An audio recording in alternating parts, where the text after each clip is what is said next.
Well, welcome back to Crown's Crypto Cave, and lovely little morning over here from once again in Helsinki, Finland. My God, and do want to wish you a happy Monday morning to start your week, a week of new opportunities, because actually Bitcoin's been moving in the overnight session as I wake up to all sorts of price action alerts, and we got plenty to talk about. But today's going to be a little bit of a shorter video because I will be on Ivan on Tech's channel in just about an hour from the time that I'm recording this right now. So a little bit on the shorter side, as I do want to save some stuff for there. And without further ado, I want to wish you the best, the happiest, and let's initiate that good old teleportation, and I'll see you in the live scene. And there Bitcoin is closing a pretty damn good daily dodo, I'd say, yesterday.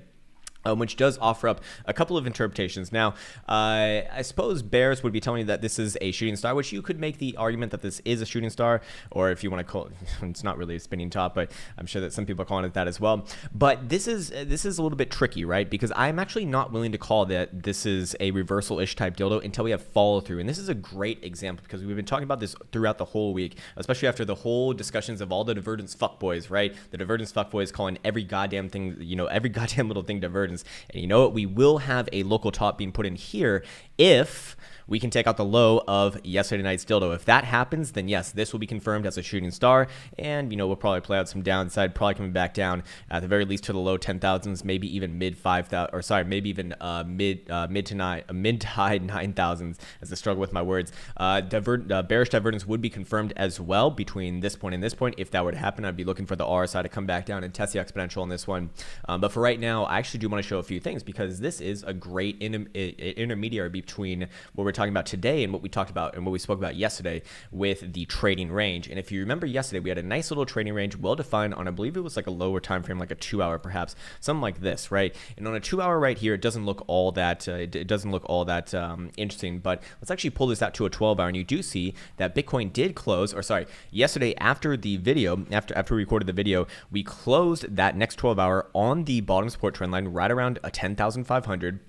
And then the next dildo just completely overshot it to the upside and actually closed above it. And look at this on the on the next one, this one that we're working on right now. We've come back down, retested the support, and we're still holding up above the above the prior resistance. So I'm actually looking at this as a pretty as actually a nice consolidation, a bullish consolidation, and a reaccumulation phase. And I think this is quite visually apparent on the 2 hour dildo time frame right over here. In fact, let's go over to the BitMexican chart, and there we go. In fact, the trading range a little bit better defined here, but I was using bigger ranges.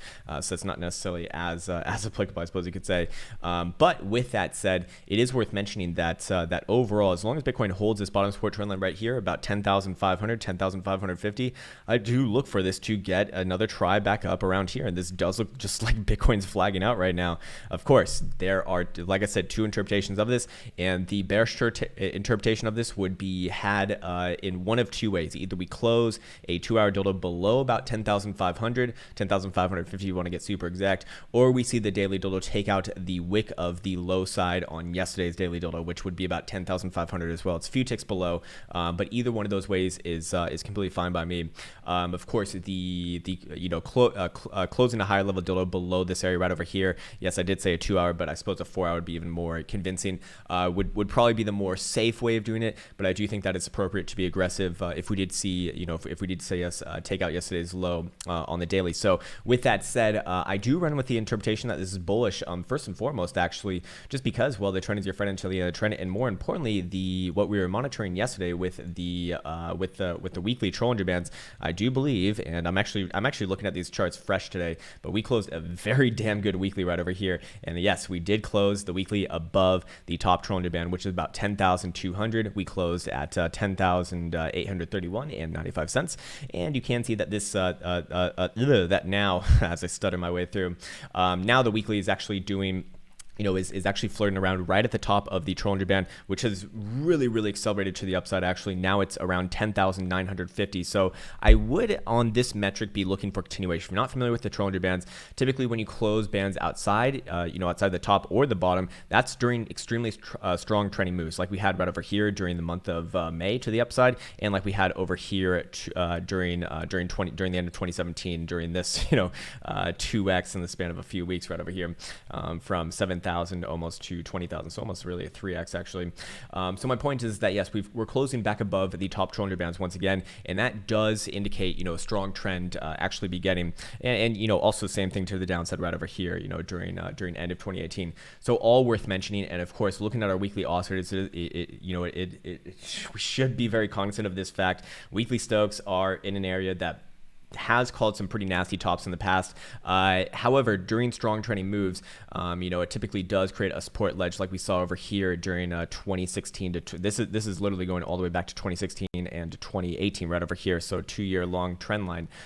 So could we be doing something like that? Maybe, but that would incite a cool down period first and foremost. But I'm not really willing to call a top just based off the weekly Stokes. That's not good enough for me. I'm looking to call a top mostly when the 3-day Joule starts to give sell signals, but also if we started to get divergence signals on a weekly time frame, that would be a big issue, or a divergence signal on really any of the higher time frames, a daily, 2-day, 3-day. So that's kind of what I have on my mind's eye right now. Until we get something like that, I still think it's a little bit premature to be calling tops within this region. Looking at the weekly right here, are we working on some divergence? Most likely yes, but we need a local top confirmed first, and all we got last week was continuation. This is more likely to get continuation more than anything. So I do think that I do think that it's actually quite likely that Bitcoin pulls through here. Again, the trend is your friend until the end of the trend, and let me just take off these disgusting, very, very intrusive troll underbands there. Let me take a sip of this coffee because, man, I'm damn thirsty right now. Yes, I am having coffee this morning as well. I've actually been off it for months now, and just having it, you know, every once in a while. But I did feel like I needed a little bit of extra energy this morning, just because, well, sleep has been sparse, unfortunately, especially with the ever insightful sun shining on the outside. Oh, and also, I'm wearing a hat by Deribit. Deribit shill, baby. I'm a Deribit fucking shill. No, they actually sent me this hat. But I don't get paid by Deribit for anything or anything like that. But hey, I like their exchange, and I'll keep on supporting them. By the way, full disclosure, I am holding pretty much all my same positions. I'm still holding these longs right over here. I don't really have a stop loss on these guys because I'm basically managing them with options, which for full disclosure, I'll show you that as well. Hey, why not? Let's bring it over to the options table right over here. This position actually doing significantly better. We've been watching this one go, you know, on and on. Oh, fuck yeah, I've got filled on these on this July position. Nice. All right, cool. So yeah, you just, you know, you're watching these positions, you know, just slowly but surely, you know, build themselves up. If you're familiar with Theta, this is my streamer account. It's got 818 Theta. That's the beauty of Bitcoin right now. Oh, good. I bought back those calls as well. Oh, this is a great morning. Waking up and all sorts of good things happening. Great, awesome.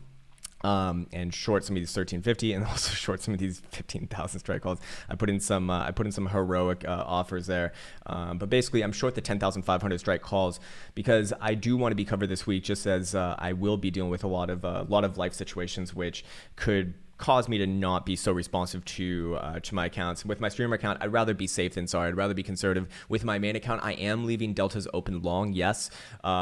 So I am still exposed to the long side, but I will be, you know, I will be pulling that in as soon as we take out that 10,500-ish number, essentially. But for right now, like I said, I am actually looking for this to give another try. 2-hour looks very constructive to me. Looking at 2-hour Stokes, we're actually seeing 2-hour Stokes down right now, while prices have been flat and just riding the yellow 21. This looks like reaccumulation to me. Going over here to the 4-hour, we see 4-hour Stokes down as well, but price action again been relatively flat. So our momentum oscillators are coming down while price action is not really having too much damage being done to it. That usually just allows them to reset, and we can, you know, keep on, add on a little bit more to a trending move. So with looking at this, yes, because we are in a trading range, and you can identify this as, well, do you want to identify it as a flag or a triangle of some sort? I'd say it's more of a flag if you want to get super exact with it. But overall, you know, we can make a measurement move on this. I believe I already have done it. Yeah, we have done it right over here. Nice little trading range. A very crude way of doing this. This is not like the very proper way to do it. But just if we were to initiate the further upside, trajectory, I'd be looking for a 2-hour delta close above 11,100-ish area. 11,150, I suppose, is a little bit more exact. And then I'd be looking for a move towards about 11,750, 11,800. These things are never going to be like super exact. And like I said, I'm doing a very crude way of doing this to begin with. But yes, if we were to take out this trend line right here, that's kind of like your signal for the next trending move, and, you know, in my opinion. And then at that point, just because we have a measure move here does not mean that we stop here. But I would imagine that we have a starter step on this time frame around that area, and then we'll go into a decision point once again. But looking at the higher time frames, like the weekly, still looking like continuation. Putting 2 and 2 together, I would say that's probably a slight starter step, and then maybe try a little bit higher. As the weekly would then very obviously and very officially have continuation. In fact, do we already have that? No. So we closed the daily last night. That's when we got that tick up to 11,300. Yeah. Okay, got it. And remember that this area is an area of hot contention right now, just because if we go back on over here to our GDAX chart, we do remember that 11,400, 11,300. I've been referring to this as 11,500, but understand it's a zone, right? It's between 11,300 and 11,500 is major resistance, and this is really where, in my opinion, we have a big pivot on the market right around this region. It's not only just our horizontal and horizontal resistance, and also double top coming in from February of 2018, but also the 0.5 Fibonacci retracement right over here, and also kind of around that next measure move and our top resistance right now on the lower time frame. So all of the stars are aligning for this area to be quote unquote resistance, and we also see it on volume profile as well, of course, very obviously right over here. The last of these spiky nodes right here coming in right around that same area. So that is the major pivot on the market phase that I'm looking at right now. That means that I would actually likely be looking at resistance coming around this area, and we probably some counter trend resistance coming around this area. We probably spend some time within this region is what I'm trying to say.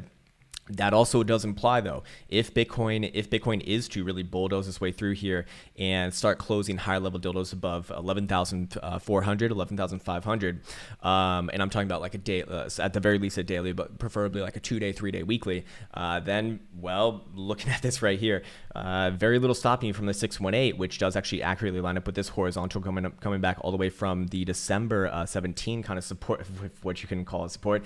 And more importantly, looking at the volume profile, there is just absolutely nothing doing in this region. Again, extremely low market acceptance, which would imply that we'd probably see some of those pretty damn strong movements that I think people really love in Bitcoin land. I mean, that's what makes Bitcoin special, right? It has like these just incredibly powerful, aggressive moves, and this, above this region right over here, if we can really start to clear above that region, that's where you're going to start to get those moves once again. And keep in mind, I mean, I felt like we've had some goddamn powerful moves within this region already, but the volume profile here, even much thicker in comparison to what we're looking at right over here. So that is the big deal of what we're looking at now. Do I think that do I think that we actually take out this region on our first try? Probably not. And we are on our first try right now. I do think that Bitcoin probably, on the lower time frames does look like wants to give another try to the upside. But I do think that ultimately, probably over the next week or two, we probably spend some time going sideways here, and that's going to align with what my thoughts on a lot of altcoins, which I do think are trying to put in lows right now. Although, like I said, if that also implies, though, if Bitcoin gets above this pivot, those alts are going to get absolutely cream pied once again, as Bitcoin's really doesn't have too much stopping it from about a couple of $1,000 higher than that if it can clear that region. So that's going to spell disaster for a lot of alts versus Bitcoin. Of course, alts versus US dollar, they're gonna benefit from that actually, but they're just not gonna benefit as much as Bitcoin, right? So Bitcoin will be outpacing them. So the Bitcoin pairing for a lot of these alts will get crushed. The US dollar pairing likely goes up, and depending upon their strength levels, more or less, right? And there are a few alts, a handful of alts here and there that have been operating okay, but for right now, I would be more cautious than anything. Anyways, taking this guy off and going back. Let's go back down to let's stay here on a daily for a second. There are a lot of considerations here to be had. We do see our first warning signal on the daily Joule. We are in an area that has called some pretty nasty tops in the past. As you do see, it doesn't mean that Bitcoin's got a death sentence, but we do typically get these spikes on the Joule when we hit a top like this, and the times before that, signals before that, were basically at 20,000 right over here. Not nice little tops, not always perfect, but it is certainly a warning signal saying to be cautious here more than anything. So while the lower time frames do look like a little bit of continuation to me, I do think that what's more likely over the next week or two is that we spend some time going sideways within this region. This region, oh motherfucker, it got rid of my price tickers, but we can go back there just in 1 second. This region between essentially low 10,000 and 10,500 10,500. I do think that that's going to be around the trading range, and anything within that region, probably, it's just going to be consolidation. I would still run with the interpretation that's going to be bullish over time, but we've been trending for the last for the last week or so. Bitcoin's probably going to spend some time going sideways, I'd imagine. If we do start to lose 10,000 to the downside, that's when things get a little bit more hairy. Not like Potter, but like in a more bad way, if you want to call it that. And I'd be looking for moves back down into too low 9,000s, like 9,300 a share. You probably test the yellow 21 on the daily. But for right now, we're well and far away from doing anything like that. And more importantly, the more time that Bitcoin can go sideways within this range between about 10,000 and 11,500, the better, as all these major moving averages will have a chance to catch up. And that provides a lot of structural support so that over time we can create a more healthy asset, a more healthy trend for this asset. So we've had an incredibly strong move off the lows so far, about 4 to 5 months of not 4 to 5 months, but 5 to 6 months, or working on 6 months now of straight up. Yeah, looking at this, you do see that quite clearly. So again, monthly still continuation. There's nothing really new here. We do have about 6 to 7 days left in this month of June, so it's rapidly coming to an expiration. But any close above 10, if we can close this next monthly dildo above 10,000, I do think that what's the next month? July. Fucking July. Who cares about July? July's awful. Probably do have a little bit of consolidation, but ultimately I would still be looking for upside, in the more long term. So I just want to, align these sorts of time frames. Hey, higher time frames still bullish as long as these conditions are met, and but that doesn't mean that lower time frames can't have, some nice downs here and there, fill out ranges, and then carry on over time into the higher time frames, which I always want to remind myself in the monthly Stokes still very up and extremely erect. These Stokes did actively call the bottom in 2015. Same thing with the monthly RSI, getting back above this exponential moving average right over here, in 2015 as well, calling the bullish momentum in September right here, and we've done the same thing as of the last month, and more importantly, making our first higher high in well over a year and a half. And to me, looking at this chart, yes, at some point in time, we will come back down and set a higher low, which is going to make everyone hold their breath, but probably does happen somewhere around the yellow 21 exponential moving average. So the longer that Bitcoin kind of, keep it up here, the more and more time that these moving averages have to catch up, and then that's going to provide the structural support. So that is the longer term look on something like this, which is still, very far away. I think that most people are probably just looking at the lower time frames right now, which is actually not, it's actually one of the better times to be looking at the lower time frames, just because there's so much fucking opportunity here. I mean, we're talking about literally 8% moves in the span of 1-2 hour dildo. I mean, this is insanity. That is, where else do you find opportunity like this? Fucking nowhere. And I need to take another sip of this not water. There we go. God damn, I really hope that this is actually recording right now. I would hate to re-record this. But overall, looking at the 2 hour right here, we're right in the yellow 21 exponential moving average. So I'd be rolling with that until told otherwise. Of course, 4 hour even above that, and we do see all lower time frame Stokes kind of just floating around as Bitcoin holds up above these moving averages. Typically, when I see something like that, I am looking for that to give another try to the upside. And what about 6 hours? 6 hours still coming down, though we do have a nice trend line forming right here. So if we did come around this region, we'd be looking for some support. What about 8 hour? 8 hours okay, but it hasn't been too accurate. 12 hours the next most accurate one, and 12 hour Stokes are coming down, and these ones have had some nasty implications in the past. Yes, absolutely. But again, when we're talking about counter macro trends to these sorts of things, I do think that those signals are less importance than something like bearish divergence on the RSI, of which we gonna be working on some of that as well. But still, that would actually imply a little bit of higher highs here first and foremost. And of course, this falling channel on the RSI on the daily pretty much all but hit as far as measure moves goes.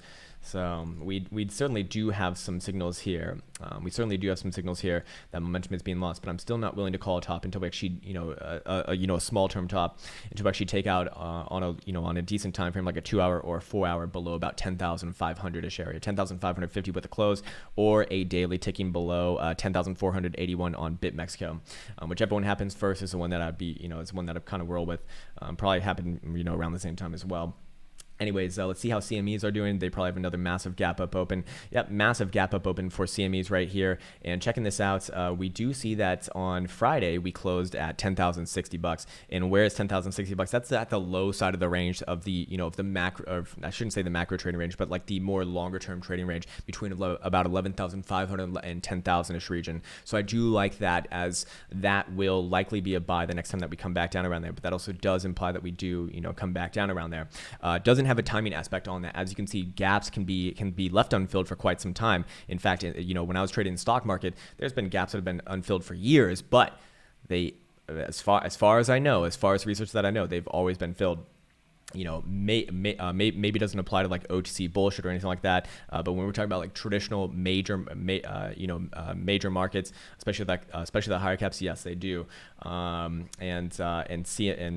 Bitcoin trading on CMEs. I mean, CMEs are that's the fucking axe, man. That is the axe. That's what they call it, or that's what we used to call it on the on the floor of New York Stock Exchange ARCA. They led, and when they wanted when they wanted price to move, it would move, and it would move on CMEs. So there you go. Anyways, so I do like the confluences with that region, and I would say this is kind of an area of more caution, although the lower time frames still looking to me like the lower time frames look like they want to pop back up here. The lower time frames really do look like they want to pop back up towards 11,150. So again, I would kind of dial this back and simplify here and say, hey, if you want the bite-sized information, I would say trading range between 10,550 and 11,150. As long as within this range, just a game of support and resistance, you got a chance to buy support right over here multiple times for this past couple days, and you've had a couple of chances to sell the resistance right over here.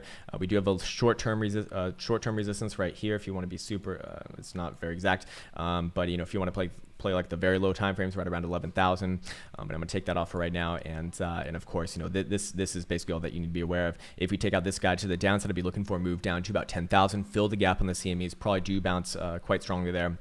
By the same token, if we take out this guy to the upside of 11,150, then I do believe that we'll test around 12,000 essentially, and that's where things get quite different, because as we looked at on our on GDAX chart right over here, that is where we start to take out that Fibonacci, that 0.5 Fibonacci, and also the double top in February of 2018. So these things very, very, very, very, very important, and this is the next major pivot on the market. If Bitcoin can get back above this area, I do look for pretty strong moves.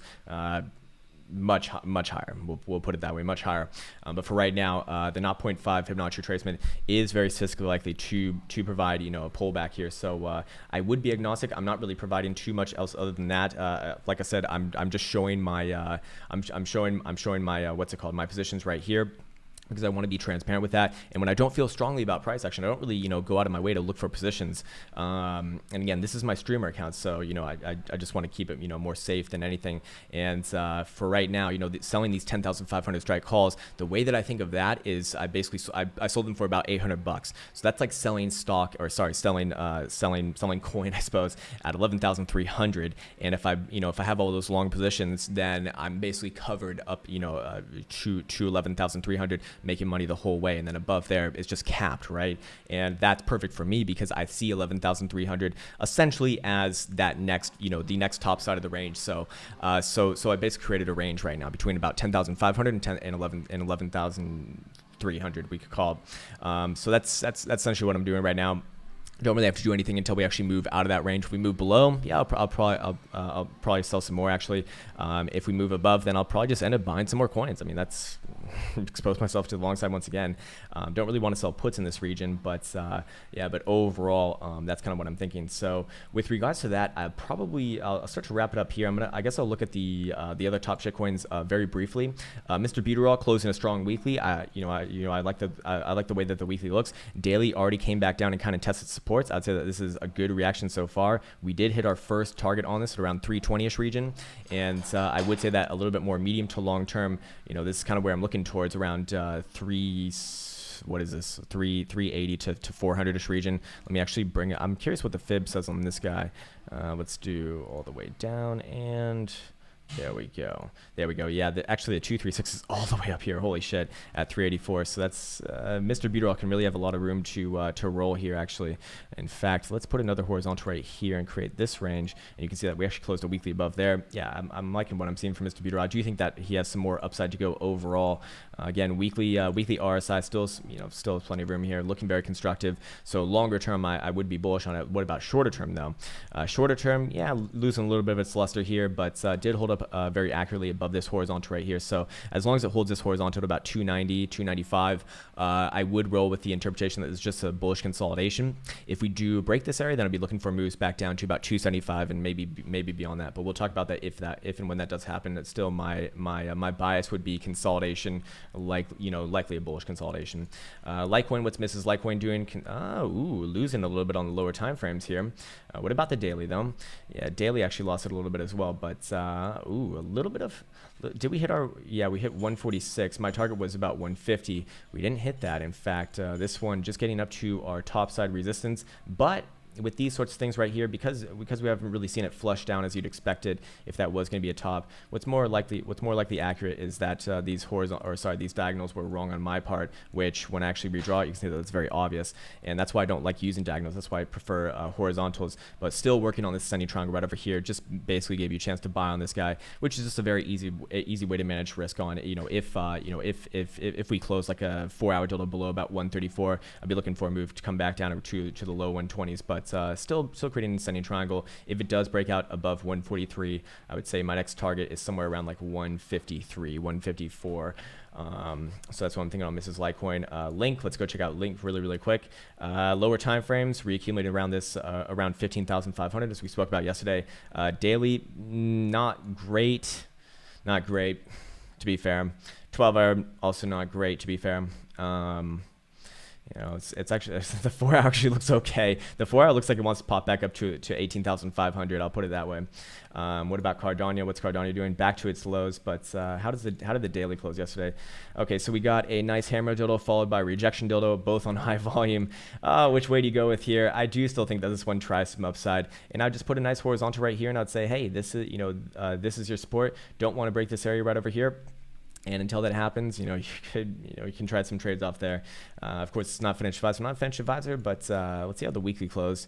Yeah, weekly doesn't look good. Weekly looks like a continuation of the downside. But the thing is that if the alts look bearish versus Bitcoin, that it probably does imply that Bitcoin does have some more upside here. What else do we got? BNB. Did we hit the $40 target? Ooh, 39.6. No, not bad. Again, weekly here looks good, looks bullish, looks like it wants some more. What about daily? Daily looks fine to me. Just popping back down to the red 10 simple. Actually, exactly to our target yesterday, about $35.50. So I like that. Getting picked up here, and I'd say, hey, you can put you can put this on right over here and just say, as long as we're above $36, I run with the assumption that this is just a retest of prior resistance now being tested as support. Higher time frames still look good to me, so I'd be using that as a pivot. Zcash also one of the stronger ones more recently. Wow, actually really lost it yesterday night. But again, same thing here, 106, that pivot, as long as we're above 106, okay. Golden cross above all major moving averages. Never hit anything that looks like that. Bcash, big leg up towards our $520 target, basically the 377 exponential on the daily. I do still think that this one does chug its way along a little bit higher, but we are going to be dealing with some actual bearish divergence here, so it certainly is on the weaker side. Tron Cash, what are you doing? Big up, and I do think that this one wants to work its way towards 4 cents, so not a target hit, not just yet, but I do think that it's working its way there. Neo, what did I say? Like $20.50. We get up to 1980, pretty fucking close, but. Yeah, somewhere around there. Still looks okay. Maybe maybe I adjust that target to about $21. EOS, what's EOS doing? A little bit on the weaker side, but still constructive within this region. I do still think that it hits around $8. What about Ripple? Ripple, did he hit our 52-cent target? Nope, 51 cents. But just coming back down to base off of this broken resistance. So far, a good reaction off of it. This is the pivot right around 45 cent. Monero at 115. So I did say we had a 115 target that was hit, actually overshot a little bit. I do think that it's going to try again here as well.